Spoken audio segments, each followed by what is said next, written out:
गस्ती नौकाचा हा विषय असावा. आपण आपल्या काळामध्ये मागे गस्ती नौका घेतलेल्या होत्या, स्पीड बोटी. कारण शेवटी त्यांच्या येतात बोटी, त्या स्पीड बोटी असतात. आपल्या बोटी त्यांना पकडायला गेल्या तर त्यांचं स्पीड आणि आपलं स्पीड मॅच होत नाही. त्या आपल्या लाकडी होत्या, पण त्याच्यानंतर आपण फायबरच्या घेतल्या होत्या. आणि म्हणून आता तुम्ही जर स्पीड बोटी घेत असाल तर आपल्या कोकणातले मुंबई, पालघर, ठाणे, रायगड, रत्नागिरी आणि सिंधुदुर्ग हे सगळे समुद्र किनारे असलेल्या हा जो पट्टा 720 किलोमीटरचा आहे तो आपल्या कोकणातच आहे. काही करा, या जर स्पीड बोटी घ्यायची असतील तर प्रत्येक जिल्ह्याकरता एक बोट घ्या. आणि त्याचबरोबर आजच्या दिवशी मी आठवण करून देतो, पालकमंत्री महोदय या ठिकाणी बसलेले आहेत. आपण 3 ड्रेजर घेतले होते. मीच त्यावेळेला मत्स्य विकास राज्यमंत्री होतो. मेरडीपॅट बोर्डाकडून आपण 3 ड्रेजर घेतले होते. आज ते ड्रेजर कुठे आहेत माहित नाही. मागच्या वेळेला आपण डीपीसी मध्ये त्याच्यावर चर्चा केली. एक ड्रेजर सिंधुदुर्गाला जाणारा हा कुठेतरी ठाण्याच्या आसपास तो बुडाला होता, खाडीमध्ये ठाण्याच्या पुढे. आणि बुडालेला आम्ही सिंधुदुर्गला दिलेला आणि चांगला आम्ही रत्नागिरीत ठेवलेला होता. आणि इकडेच आम्ही ठेवला होता. पण मी आहे ते खरंच सांगतो. पण ते 3 ड्रेजर आता कुठे आहेत तेच माहित नाही.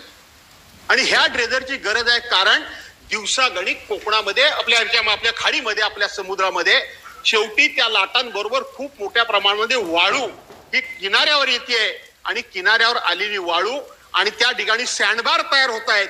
आणि सँडबार तयार झाल्यामुळं मच्छीमारांना अनेक संकटांना सामोरं जावं लागतं. आणि म्हणून ते ड्रेजर कुठे आहेत ते बघा.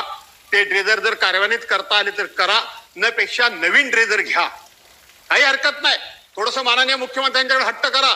त्यांच्याकरता बरंच काय लोकांना तुम्ही बोलत असता, लोकांना शिव्या देत असता, तिथं शाबासकी मिळवता. त्याच्याऐवजी इकडे पैसे मिळवून शाबासकी मिळवा, ती पूर्णाली होईल.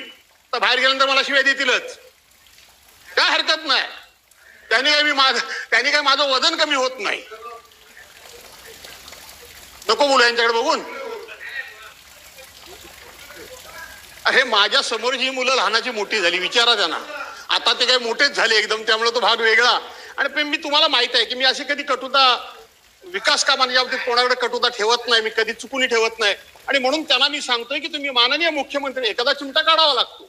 आणि म्हणून मुख्यमंत्र्यांची शाबासकी मिळवा, कोकणाला पैसे जास्त घेऊन. ती शाबासकी जर तुम्ही मिळवलीत तर खूप चांगलं होईल.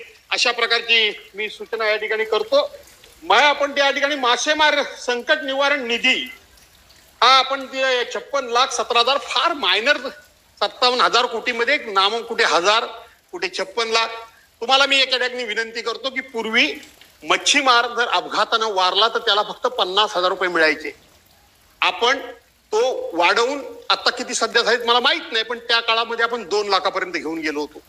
दुसरी एक अडचण अशी होती की मच्छीमार पाण्यामध्ये बुडाला तर त्याची बॉडी नाही मिळाली तर 7 वर्षापर्यंत त्याला मृत म्हणून घोषित करता येत नव्हतं. 7 वर्षापर्यंत त्याची बॉडी जर मिळाली नाही तर त्याला विम्याची रक्कम मिळत नव्हती, त्याला कुठलीही मदत मिळत नव्हती. आणि तो मृत झाला अशा पद्धतीचं घोषित केलं जात नव्हतं किंवा तशा प्रकारचं डेथ सर्टिफिकेट मिळत नव्हतं. पण त्याच्यामध्ये नंतरच्या काळामध्ये आपण एक ऍफिडेव्हिट घेऊन त्याला मृत झाला म्हणून घोषित करता येत होतं. आणि जर त्याला काय कॉम्पेन्सेशन दिलं असेल तर तो जिवंत मिळाला तर ते परत देण्याची त्याच्यामध्ये अट घालण्यात आली होती. आता काय परिस्थिती मला माहित नाही, पण हे कॉम्पेन्सेशन तुम्ही त्याचं वाढवा.